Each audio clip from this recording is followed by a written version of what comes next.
Now this, President Trump says we're getting close to a trade deal. Joining us now, Curtis Ellis, former trade advisor to the Trump campaign.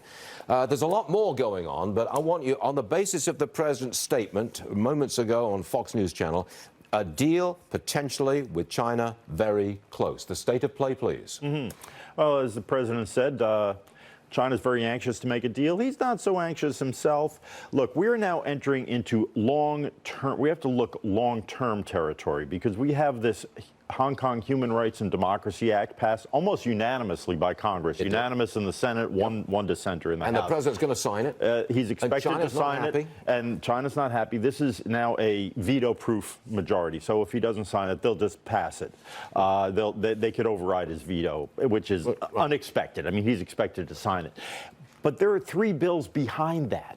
There's a bill now to put sanctions on those persecuting the Muslims in Western China. There's a bill requiring the Thrift Savings Plan not to be investing federal retirement dollars in China.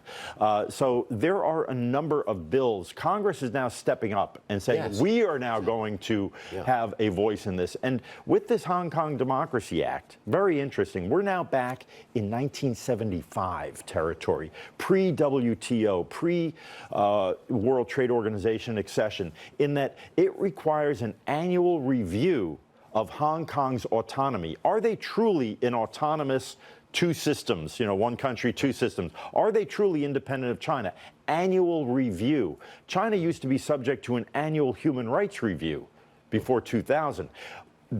Business had no certainty that it would have tariff-free access to American markets if they invested and built stuff in China. If they were up for annual review, this could disappear any year. So Hong Kong is now being put under the regime that used to exist for China. So I'm trying to get some clarity here. Yeah. It seems like you're saying that with Congress stepping up with a very hard line on China. A realistic line, I would say. Okay, but it's a hard line. Yeah. It's a hard line. Right. The outlook then for a long-term phase 2, phase 3 is really dim.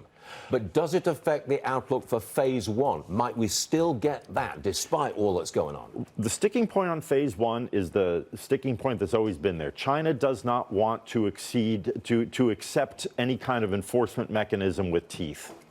And until they agree to do that, I would not hold my breath even. But is an enforcement mechanism with teeth in phase 1? I thought it was just agricultural products and tariffs. Anything that we agree to has to have enforcement mechanisms. And Bob Lighthizer wasn't born yesterday.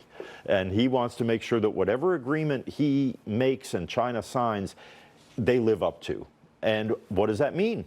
Trust but verify. There has to be enforcement verification, and it has to be real, not just, I promise, I'll take your word for it. Okay, I'm listening real carefully, and I know you have to be careful with what words you use, but again, seems to me like the longer term phase 2, phase 3 hopes for that dimming, and hopes for phase 1 fading a little too because of the Hong Kong deal.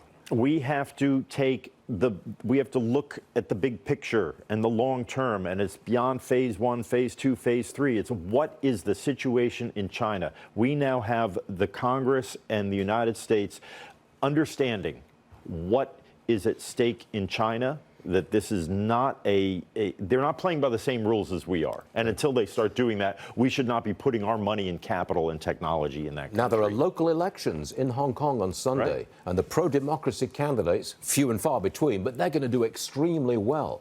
What happens to the trade talks if the authorities of Hong Kong cancel the election and say, we're going to squash it? Well, you see, again, we're now at a place with this Hong Kong Freedom and Democracy Act that gives President Trump even more negotiating leverage with China. Because he can say, look, Congress doesn't even want me to make a deal with you guys. You better come across and give me something significant here, otherwise. So in this case, Congress is playing backup to the president.